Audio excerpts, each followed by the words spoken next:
Hi, my name's Marissa, and thanks for coming to watch my video. I made this to show the process of two things that matter most to me, baking and art. I love spending my free time working on things that I'm passionate about, so I hope you enjoy the video. I wanted to start out with one of the side dishes that I made for Thanksgiving this year. I really enjoy cooking, especially for the holidays. Cooking allows me to express myself and bring happiness to those I love.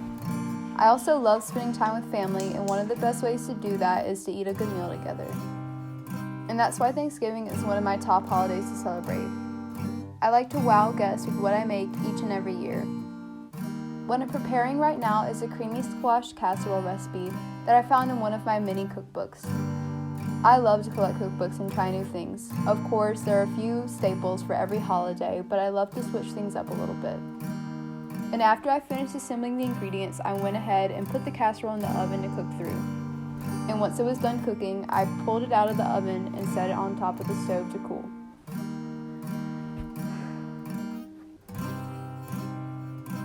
I also decided to make a spiced pecan pie for Thanksgiving.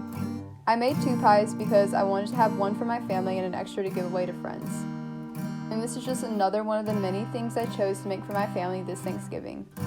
We had a very small get-together, but I'm glad I still got to bake whatever I wanted to. And once the pies were done, I went ahead and took them out of the oven and set them onto a cooling rack to prevent them from becoming overdone. I'm really happy at how well they turned out, and it turned out perfectly.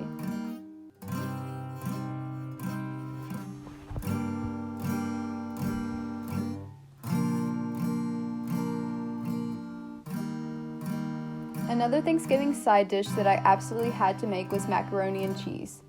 I found this recipe in one of my favorite cookbooks, and I just could not say no. This dish is one of my favorite comfort foods, and I had a really fun time preparing it. And next up are some dark chocolate brownies that I made from scratch.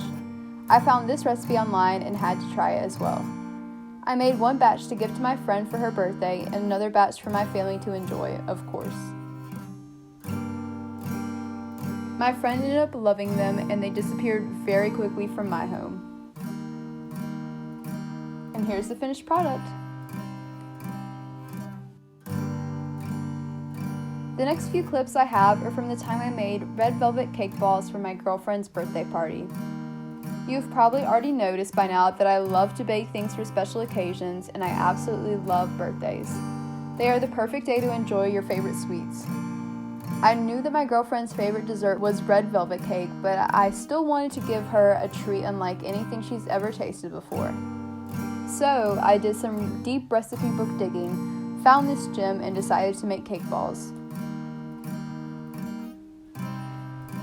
I knew it was something that she wouldn't expect, and I even spiced up the recipe by using milk, dark, and white chocolate coatings.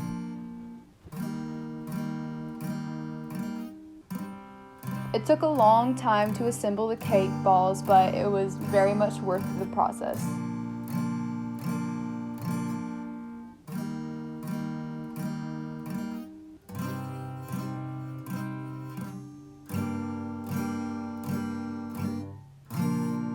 And here's me just covering all of the balls in the chocolate coatings.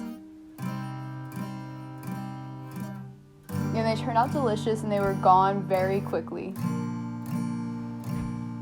And aside from the dessert I made for my girlfriend's birthday party, I also painted her some huge color-themed gift boxes.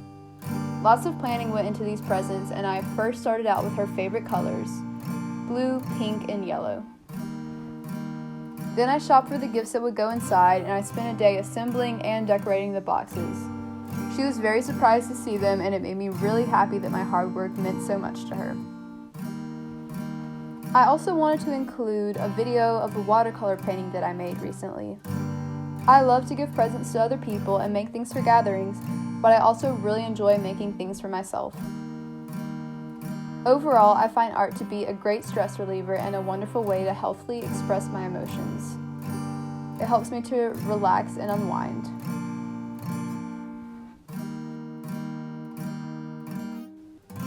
And here's another painting of a sunset on a beach that I made on my birthday just a few years ago.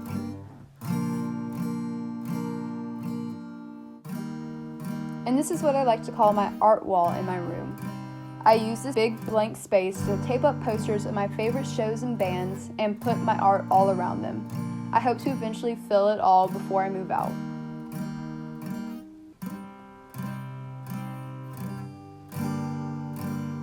And something else I like to decorate is my school backpack. I enjoy making bracelets and collecting pins so I can add them to my collection.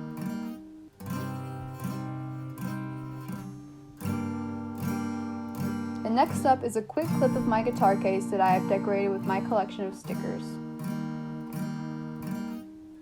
And this last art piece that I wanted to include is a collage that I made for a school project back in 9th grade. To me, this collage represents peace, and I love keeping it by my bed to make me feel more relaxed. And that's all, folks. I hope you enjoyed my recent art and baking endeavors smushed into one video project. They really mean a lot to me, so I'm glad I got to share it with you.